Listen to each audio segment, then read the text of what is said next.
I'm sure all of you remember when you were a kid and you had that one douchebag in your friend group that no one liked. None of you could ever remember how this individual ended up in your circle, and no matter how much they pissed you off, nobody wanted to be the one to tell him to go shove it. You real asshole, you know that? Well, that's pretty much what it feels like watching Agatha all along. Except instead of having one unlikable shithead in the crew, it's populated by a whole gaggle of them. Considering it's such a volatile point in the MCU's existence, putting a collection of some of the most annoying characters they've ever produced, which is impressive considering some of the previous candidates, front and center is an interesting tactic to say the least. It's a bold strategy, Cotton. Let's see if it pays off for them. Especially after recently building up such goodwill with the on-screen chemistry of Deadpool and Wolverine. But then again, never put it past Kevin Feige to make the exact wrong decisions. Starting immediately after the previous episode ends, we see that Kitty Foreman has indeed died. All she wanted was some fucking friends, and what's her reward? This shit. Oh, well, now we're just trying to hurt each other.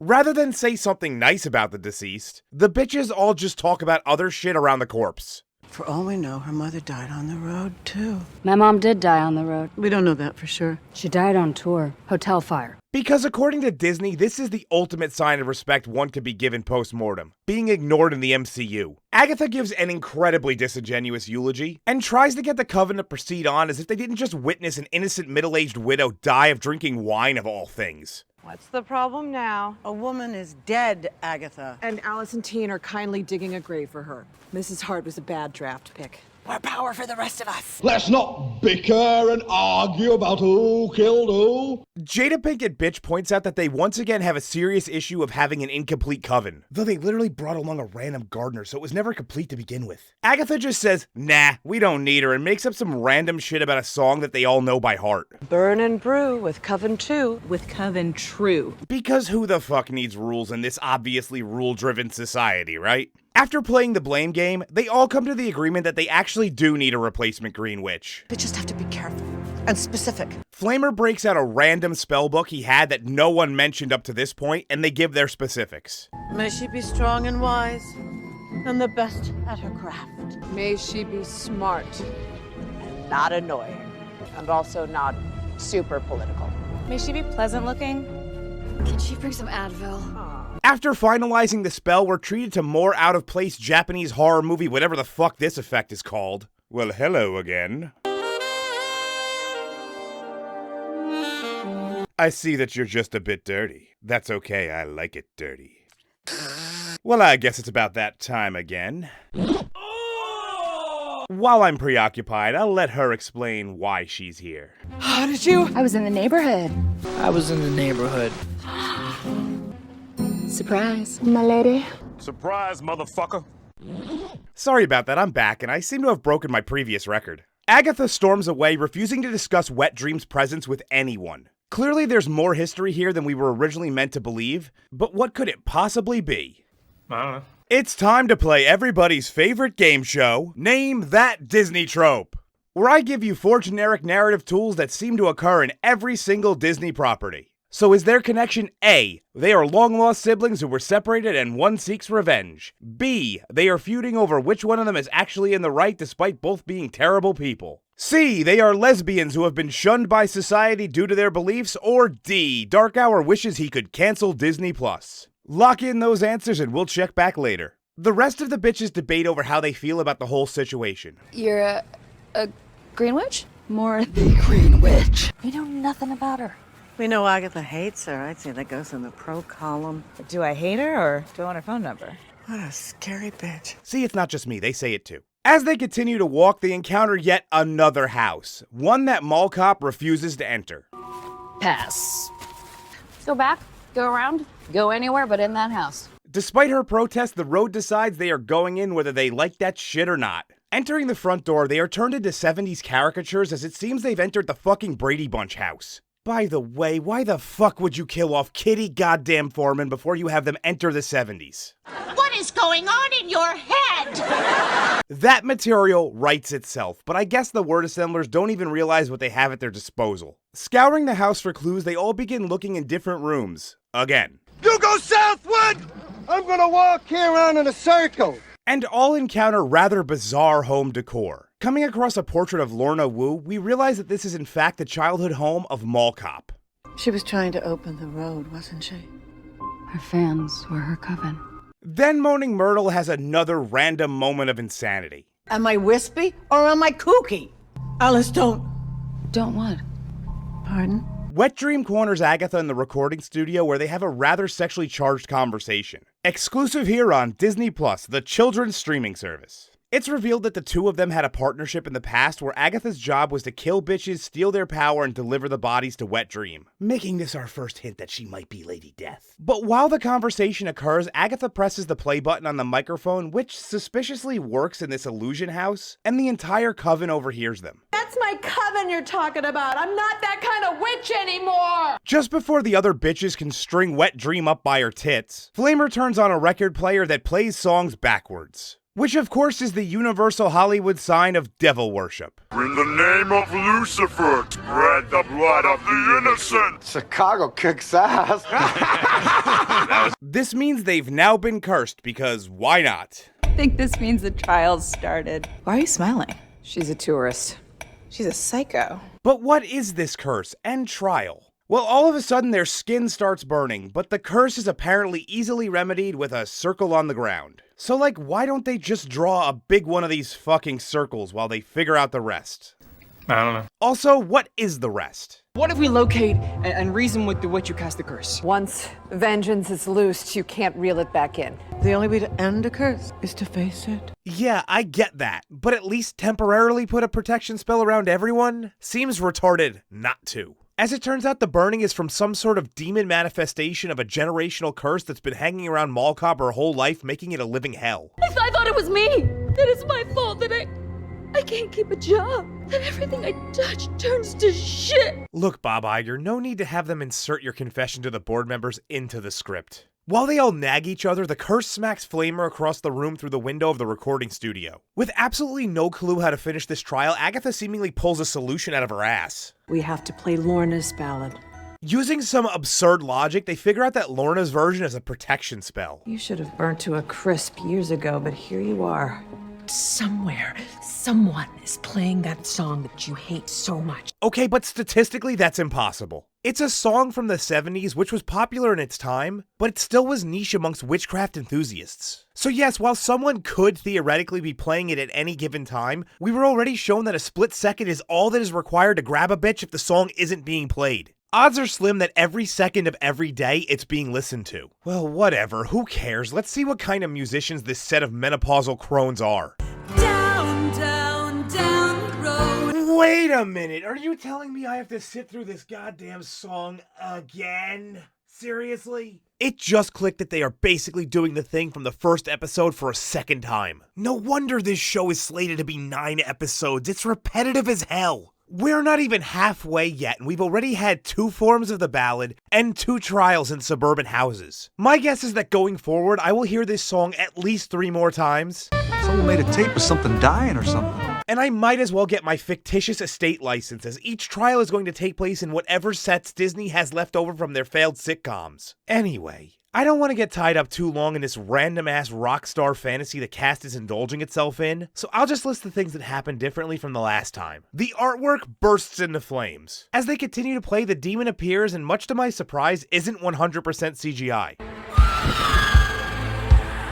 You know what? That reminds me, I should call my ex-girlfriend.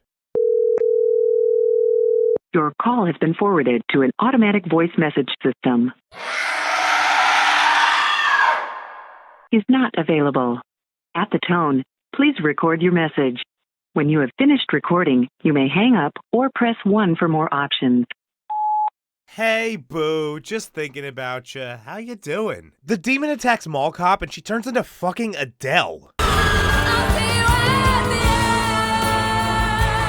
And it destroys it with the power of love or something. The piano opens up and they're allowed to leave through another hidden door. Oh, and Flamer passes out due to blood loss because he has a giant shard of fucking glass in his stomach that no one, including him, noticed up until this point. 'Tis but a scratch. They get back out onto the road and Agatha gets suddenly emotional, asking Jada Pinkett Bitch what she needs to create a healing potion. Which, based on the previous episode, is an incredibly long list of highly specific water and moonlight. That's it? All these years of countless injuries I've incurred from people trying to break my fucking limbs, and all I needed to do was jump in a goddamn pool at night. Well, because Flamer is clearly incredibly important, and there's no way the powers that be would kill off the gay kid, he's healed easily, which makes me triply mad about Kitty Foreman. What is wrong with you? Were you dropped on your head? Agatha watches over Flamer while the rest of the bitches sit around a campfire and share stories. When Mom died, I stopped believing everything she ever taught me. Now you know. It was all for you. And that makes you sad. Sad is better than angry. You know the worst part of being a witch? All the misconceptions that we've all got an extra nipple. Huh? I'm not exactly an expert on the occult and witchcraft, but in 36 years, I've never once heard witches and nipples used in the same sentence. Unless it's one of those movies that everyone pretends they didn't order at the hotel. Flamer comes to and asks Agatha, "Did you put the sigil on me?" Holy shit, that was out of left field. This dude just woke up from near death due to blood loss and isn't disoriented at all. Unfortunately for him, the question can't be answered because apparently, when someone casts this particular spell, they can't actually remember that they did it and it can't be undone by normal means. So before you ask how, in that curious little voice of yours, the answer is when they're no longer needed. He then broaches the casual topic of whether or not she really sacrificed her child for a book. Heal fast. We're not staying here long. She then storms off to go share scars and war stories with the other bitches. Ooh. Knitting needle to the elbow. You ever hear of the Daughters of Liberty? No. Exactly. Which, considering in Marvel's history, that group is led by Harriet Tubman, raises some interesting ethical questions, to say the least. Wet Dream randomly blurts out about her lesbianism. Agatha leaves in a not-so-subtle way, followed by Wet Dream, who basically confirms they were lesbian lovers. So it's time to return to everyone's favorite game show. Name that Disney trope. Welcome back, ladies and other ladies, because no gentlemen are watching this trash, and yes, that excludes me because I'm an asshole. Time to see who won this week's quiz. If you answered anything but A, you are our grand prize winner of an all-expense-paid trip to the next episode. For those of you who didn't win today, don't worry, you're not going home empty-handed. You get a copy of our home game and the small detail which was given by Wet Dream. That boy isn't yours. Well, thanks for playing, everyone, and as always, please remember to have your pets and aspiring Disney word assemblers spayed or neutered. This episode has been brought to you by Name That Disney Trope Home Edition. Are you hosting a boring dinner party with your in-laws or wife's friends and need a conveniently covert way to start a political argument so they'll leave? Introducing Name That Disney Trope Home Edition. The first and only game designed to simultaneously ruin whatever nostalgic feelings you once had and reveal which people in your life are woke morons. Do they approve of the direction Star Wars is going? Are they in favor of more live-action remakes which shit all over timeless classics? It's about time you found out what kind of company you're keeping. So when you find yourself stuck in an inane conversation about your nephew's non-binary prom or your neighbor's dog's anxiety medication, reach deep into your closet and pull out Name That Disney Trope by Mattel. This episode opens up with a recap of Agatha's story as told in WandaVision. Agatha Harkness, you have betrayed your coven. Well, I wonder if that bitch is gonna be important in this episode at all. One thing I will say about these episode titles is I actually enjoy the fact that they went out of their way to make them all rhyme. So I wonder what this one is gonna be titled. What the fuck is this shit? Show, are you trying to one-up me? Is that like a personal attack or something? Episode 5 proper opens up with the Devil's Rejects, the Salem 7. Remember those jerk-offs? Well, they're back, in animal forms, which have not been explained at all. Shifting back to humans with more of that jittery J-horror bullshit, they enter the Witch's Road through the door that these moronic bitches left open. They're coming. We have to go. We left the door open. Wait a minute! You're telling me that these dumbass twats didn't bother to close the one opening which would allow for literally anyone to follow them? Seriously? This is monumentally stupid, especially on the part of Agatha. They all know they were being pursued, not to mention that they were supposed to be hyper-cautious. We just have to be careful and specific. In the previous episode, they went out of their way to not word things incorrectly, and then they just walked away without closing the door? That's like going and withdrawing $10,000 cash and leaving it on your dashboard while your car is unlocked. These bitches deserve to die over this stupidity. Anyway, it's the Salem 7, who are not Nicholas Scratch's kids anymore, are the remaining children of the dead Coven sisters. When Agatha murdered her sister witches, her own mother tried to have her executed. Are you really defending a noted serial killer? Shut up and get to the point! She spared their young children. They became a feral, hive-minded coven bent on revenge. The bitches get caught up to very quickly considering they've already traveled far enough to do an additional trial. One which the Salem 7 don't need to do, I guess? These rules make absolutely no sense. In order to try and outrun the 7, they break out an old cliche. What about a Hexenbustin? Broom. Horrible. Yeah. Which requires that they do an interpretive dance in pairs and gift each other a broom. I get one? If you give me one back. Or in this case, vines, because apparently any stick will do. Bemoaning Myrtle, of course, complains about this. Brooms have been co-opted by the holiday industrial complex, an obvious symbol of female domesticity. Does this bitch ever shut the fuck up? Also, I really love how they don't bother to ever explain anything to Flamer and just assume he'll figure shit out. Wait, how do you do this? Keep on, team! Try praying to the Divine Mother, kiddo! Generally, the term fake it till you make it doesn't apply to life or death scenarios. They outrun them with the vine brooms. Why haven't we been doing this all along? As it turns out, there's a reason. The road pulls them back down. Seems that the occult walking challenge with magically enforced rules doesn't like it when you know, break the rules. Ow. If only there was a hint at this earlier. Do not step off the road. But wouldn't you know it, they happen to crash land exactly where they need to just in time for the next trial. Well, isn't that convenient for you?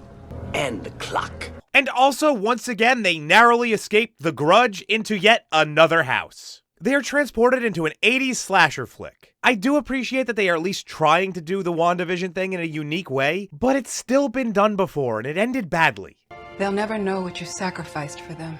Jada Pinkett bitch points out the obvious. We're okay. No, we're not! The entire Halloween aisle's outside waiting for us! We're all gonna die! All we have to do is complete the trial and continue on before they can reach us. Which is actually a horrible reasoning. Yes, they need to complete the trial, but that's only because they will die if they don't. But trying to rush through it to get ahead makes no sense. The Salem 7 can obviously outpace them, so if anything, you should be savoring every minute you don't need to run for your lives. They begin searching for clues, just like the previous times, and Flamer realizes he lost his spellbook. Forget it. You can take the training wheels off. Strange thing to say considering you idiots kept using it too. Speaking of the trial, whose is this? Agatha's. They figure this out somehow because of a picture of a blood moon. Apparently this is the point which the veil between the living and the dead is at its thinnest, according to Bemoaning Myrtle. I thought talking to the dead was your department. I read people, I read time, but talking to spirits was just a con. And this obviously applies to Agatha for reasons. Okay, so since this is an 80s horror movie and they need to do some sort of occult test, what is it that they can do? We have to Ouija. It's not a verb. Look, bitch, anything can be a verb. I do it all the time on this channel, but that doesn't excuse you using a stupid fucking children's game. For ages 3 and up. For this trial. Flamer reads the rules. Do not speak over each other. It's not written in there. Do not taunt the spirits. I repeat, do not taunt the spirits. Do not, under any circumstances, remove your hand from the planchette. And they use the Ouija board. Agatha pretends to be Kitty as a joke, which pisses me off for a 4th time. I'm Sharon Davis. Well, you can take your fun and shove it up your... But after they tell her to cut the crap, they head back to the board, which goes absolutely apeshit and commands them to... Punish Agatha! They discuss the best way to go about this. Humiliation would work too. I mean, or we could just slit her throat. The lies. The cheating. When people ask me why I don't have female friends. That is by far the most accurate line in this show. As the debate rages on, the lights go out and Agatha gets possessed. But like, for real this time. She starts jumping around like Spider-Man if he had a rare but completely curable disease he just forgot about. My only regret is that I have bonitis. Bemoaning Myrtle figures out the ingenious way of fighting the possession by... restarting the breakers. But the lights were turned off with magic, not a power surge. Also, it's somehow unpossessed Agatha, but... whatever. Who was doing the possession, you may ask? Hey, Mom. Who could have guessed that shit from the oh-so-subtle recap in the beginning? Why do you hate me still? I don't know, maybe because you fucking killed her? What kind of dumbass question is this? I ought to have killed you the moment you left my body. Ah, yes, the old 4th trimester abortion. Jada Pinkett bitch then says that they need to go because Agatha is the only danger here. But that doesn't solve the small issue of the trial not being completed and there being no exit. Agatha's mother repossesses her, and Mall Cop tries a protection spell, but because of Agatha's power zapping, she just kills Mall Cop and steals her power. We're gonna need another Timmy! The Ouija board starts freaking out on its own and reads Nicholas Scratch, which Flamer blurts out. It turns out this is the answer to how to open the exit, and also has the secondary effect of triggering Agatha's PTSD. They get back to the road and Flamer begins to chew out Agatha, Myrtle, and Jada. Wet Dream is suspiciously absent. They tell Flamer that really, in the end, sacrifice is key for all of them to achieve their goals, which he hates. Agatha somehow makes the connection that she's Wanda's son. You're so much like your mother. Fucking how? Is it because they both enjoy cock? He then activates his power, mind controls the bitches to throw Agatha into the carnivorous mud, and then knocks the bitches in himself. The episode closes with him getting his costume, because unlike heroes of the past, there is no need to struggle or earn anything anymore. Wow, that's it? That was by far the shortest episode. So you're telling me that the darkest hour clocks in at 23 minutes 39 seconds. That's probably for the best. Hello, are you the next of kin to an extra or minor character who has recently met their untimely demise because their usefulness to the script has run its course? Leaving you in the unenviable position of figuring out what to do with these pointless individuals remains? Well, here at Ken and Fodder Funeral Home, we specialize in cheap and quick services as forgettable as the corpses themselves. Try our most popular plan, water burial, where in the middle of the night we just dump the body into the Hudson River. If the cadaver was a woman who was sacrificed to progress a male storyline, ask about our gender-specific special on our custom-made refrigerator coffin. And if you really just did not give a fuck about that person and all that sounds way too pricey, we offer a red shirt special, a mass unmarked grave you never need to visit. So give us a call at 1-800-565-3323, that's 1-800-LUL-DEAD, and dispose of old what's-their-name today. The first thing I notice is that the episode title breaks the trend of rhyming. Say one good thing about a Disney product and they immediately stop doing it. Which gives me an idea. Hold on a second. I love how Disney ruined all my favorite things and I hope that they keep doing it. Hey, it's worth a shot. No, it's not. The episode opens up with William Kaplan, a young resident of Eastview, New Jersey, celebrating his bar mitzvah. Which is all I'm gonna say about the Jewish religion in this video, as there are several hot button topics which I have absolutely no feelings on either way. But feel free to argue about them in the comments for engagement, I'm not gonna stop you. Though I will point out that there's a fairly ethnically diverse group of God's chosen people in the crowd. Okay, so we have an African Jew wearing a hoodie. For some weird fucking reason, they have booked a palm reader for this celebration of manhood. Because everyone knows that Judeo-Christian scripture is totally on board with divination, right? Might as well serve pulled pork sandwiches while they're at it. Sorry, that's not kosher. Well, heresy aside, I wonder who the fortune teller possibly could be. Who else besides bemoaning Myrtle, who promptly has the shit scared out of her when realizing William's lifeline is broken in two? That can't be good. It can mean many things. She then places the sigil on him for some reason. Some kid left this in my tent. Which kid? I don't remember. Unfortunately for the newly minted Mr. Kaplan and his guests, there's some weird shit happening over in the neighboring town of Westview, and they need to get the hell out of the area. Rather than, I don't know, drive away from Westview, the Kaplans decide to drive closer, which causes them to crash their car. It looks like it's getting smaller. Mom! He's out! Killing William in the process. What the hell kind of father are you anyway? His codependent parents both weirdly decide to run off to get the police together, so neither of them see him snap out of his temporary death. Tommy! The parents return with a police officer. Is he breathing? Wait a minute! You're telling me that of all the police in Eastview, the one relevant to the plot just happened to be the one who showed up? Seriously? This raises a ton of questions. The sigil only makes witches forget things from before it was cast. Apparently it's now all witches, not just the casting one. They mention this later in the episode. After all, there hasn't been any consistency in the rules of magic anywhere else in this show, so why start now? And I guess we're meant to believe that this woman wouldn't remember a child she likely performed medical care on the day that the shit went down in WandaVision. Hell, I remember faces of people who came into my high school job and I didn't save any of their lives. Anyway, he's taken to the hospital where they can't explain his amnesia, mostly because it's not amnesia. He's just a completely different person now who can read minds. Seriously? He's gonna make fun of me. Despite some seriously questionable diagnosis, he's deemed okay to be discharged. He returns home to a house he can't recognize, which is complete with incredibly on-the-nose magic and witchcraft references. 3 years pass and he's gay as fuck now with his extremely diverse boyfriend who has nearly the exact same haircut. Since all teens need to express their individuality with the same look. His gift of mind reading makes it incredibly difficult to live everyday life. I can't not say that. I'm just gonna say William Kaplan, I love you. Though you'd think it couldn't be easier. Like, honestly, just wait a few years and go hit up the fucking World Series of Poker. Make bank, my dude. But I guess it's not enough for him to have godlike omniscience. He's sad because he knows he's not William Kaplan. Deep down, he knows he's Billy Maximoff, a fake person. One question. Just one. If you're not William Kaplan, who are you?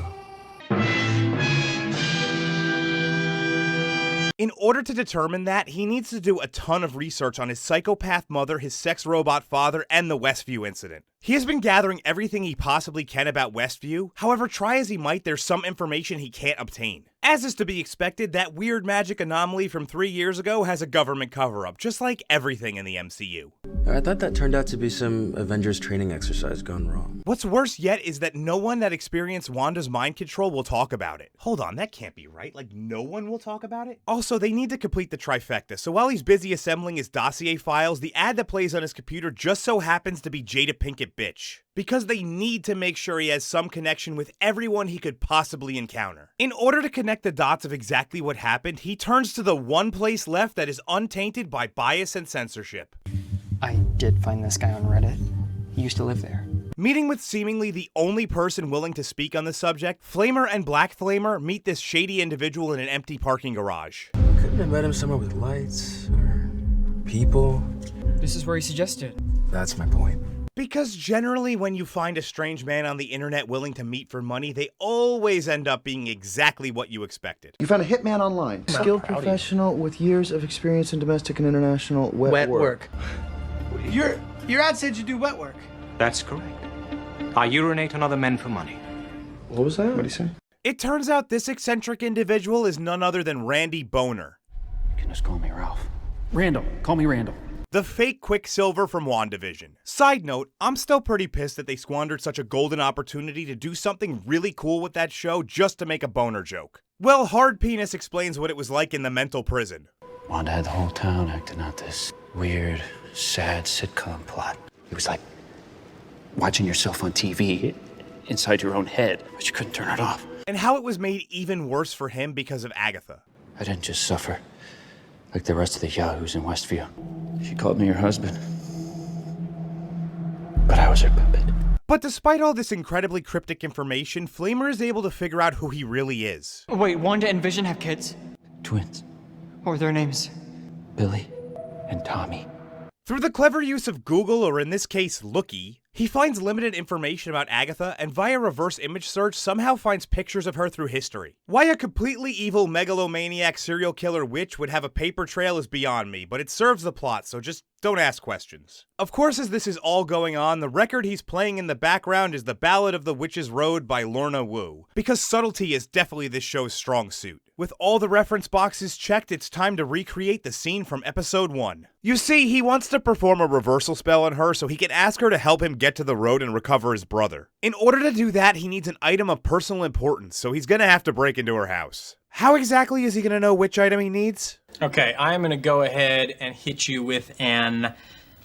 I don't know. Just before he begins the covert operation, we see a text from Black Flamer, which has a black heart in it. And if you watched the first video, you know that this has significance. A black heart. Why they chose to wait until now to reveal it in this completely anticlimactic way is anyone's guess, but honestly, I'm surprised the word assemblers even remembered to answer this question at all. What plays out here is a different look of the events from episode 1. I'm trying to help you. Police! Please don't call the police. I can't have a criminal record. We get to see how ridiculous shit was from an external perspective, as Agatha lived out the delusions that she was trapped in. What compelled you to break into the home of a decorated detective? You want to keep poking the bear? I do not. Come on, I do not want to go back in the closet. I will say this, it's pretty common for these Disney shows to waste an entire episode showing you the same things from a different angle. I'm looking at you, episode 7 of The Acolyte. At least here it's shown in a way that highlights what was actually happening. Somehow they accidentally improved since their previous lesbian witch show. Who'da thunk it? Well put, Tamil. We cut back to the Witch's Road right after the events of episode 5. Agatha pulls herself out of the mud or tar or whatever this is, just in time to see Flamer destroying the sigil pendant by simply crushing it. Which means he technically could have done this whenever. And then she taunts him, which is pretty ballsy considering the fact he just fucked her up pretty badly. But for some reason she knows that he can't control it, so she's safe. That was quite a debut. A sigil. What's that? Power is what I'm missing. He acts surprised that she can hear him now, when it was her who told him once the sigil is destroyed, it's no longer useful and won't affect them anymore. All the way back in episode 4, so really not that long ago. Every witch with a beating heart can hear you now. She solves the obvious puzzle of what he wants. You're after Toby! Tommy. That's what I said. And they reform an incredibly reluctant partnership. Just know that I do not trust you. Ever. Well, no shit. We've spent about 2/3 of the show establishing she's pretty much the most untrustworthy person to ever live. But after all that, they simply head to the next trial. Apparently, they no longer need a coven, as all of them have used up their worth in the script, so they were just killed off. Except for Vidal, who's just MIA for no fucking reason, and that's not explained or even questioned at all, as Agatha and Flamer walk away. As you might have guessed by the intro, one of the most glaring issues with this show is the characters. Obviously, Agatha is the main bitch, but Catherine Hahn just hasn't been able to recapture the magic that made her the best character in WandaVision. Usually, she's pretty solid in everything, but something here is really off. Agatha was written as a supporting role, which is likely all the character was ever really meant to be. Considering the show is named after her, that might be the root cause of all the problems. Why do you hate me still? Whatever you call the opposite of a breakout star, that award belongs to Joe Locke, who plays Wiccan, aka William Kaplan, aka Billy Maximoff. Wiccan is the latest MCU character whose sexuality has turned into the most important aspect of his personality. Right off the bat, we know nearly nothing about him, but the word assemblers make damn sure to make us aware he likes penis. And that he's sad sometimes. Look! I'm a teenage girl. I'd rather be anywhere than here. Locke really wants to lead the Young Avengers in the extremely unlikely chance that the movie even gets greenlit. That shit ain't happening. Which will put the studio in a hilarious virtue signal overload as they try to decide which oppressed minority representation should lead the other oppressed minorities. You think this is a game? If there's one person on the cast who's having the absolute time of her life, it's Aubrey Plaza. She is bringing way too much energy to this role, and probably wishes that she had gotten the call back when her best friend Elizabeth Olsen was in the picture. But seeing as how that's not the case, she had to make the best of things here. She's by far the best part of the show, and not just for the, personal gratification it brings me. All the other characters comprising the Coven are shallow and one-dimensional, ranging from the weird one who hears voices. We are dumb as shit. The superficial one who for some reason can still do all the things she claims she can't, and the non-believer who has a bad history with her parents. They all check off incredibly cliche boxes until they're no longer needed, at which point they're simply killed off due to lack of usefulness. The fact that none of them are missed shows the limited point they have to the script, and yet we, the audience, are expected to care about them. The word assemblers want the emotional punch of unaliving characters, but don't give us enough time or investment to develop the required connection. They seem to believe that shock and impact are synonymous. The only character that they made me care about was Kitty Foreman, and she didn't even make it out of episode 2. We didn't even get memorable or satisfying death scenes. The entire cast has simply been tossed out like yesterday's trash. And we as an audience are more likely to feel relief that they're gone rather than sorrow. Especially the insufferable bemoaning Myrtle. She's the character I had been most excited to watch meet her maker since Yord from The Acolyte. But she just got thrown in some mud and disappeared. I didn't even get the privilege of hearing her death rattle. So you know what, let's play Yord's death instead. The MCU was innovative in terms of perfecting the concept of the shared universe, which meant two things. One, that the stories from all the films and TV shows worked in symbiosis with one another, minimizing contradictions while building toward a larger narrative. Of course, each entry still needed to stand on its own merit, and one can argue they began to fail this the closer they got to Endgame. But for the most part, they succeeded for the better part of a decade. The second and less frequently talked about aspect of this shared universe was the fact that the relationships of the characters were key. When you think back to the interactions of Thor, Iron Man, and Captain America, they had genuine chemistry which developed organically. No hard feelings, Point Break. Damn you, Stark. Point Break. Welcome, Point Break. But in Agatha, these characters lack anything resembling consistency in the way they behave towards one another. The Coven of Bitches has been downright fickle in the way they view the titular character. In one scene they defend her, and in the next they try to punish her. And it isn't like they started off hating each other then learned to work together. The changes are completely random. Bouncing like this severely stunts anything one could call character development as they keep getting reset back to factory settings. With the series lacking both a compelling narrative and interesting characters, it actually commits the single worst crime a show can be sentenced for. It's unapologetically boring. And if that doesn't convince you to avoid this slow-burning dumpster fire, I don't know what to tell you.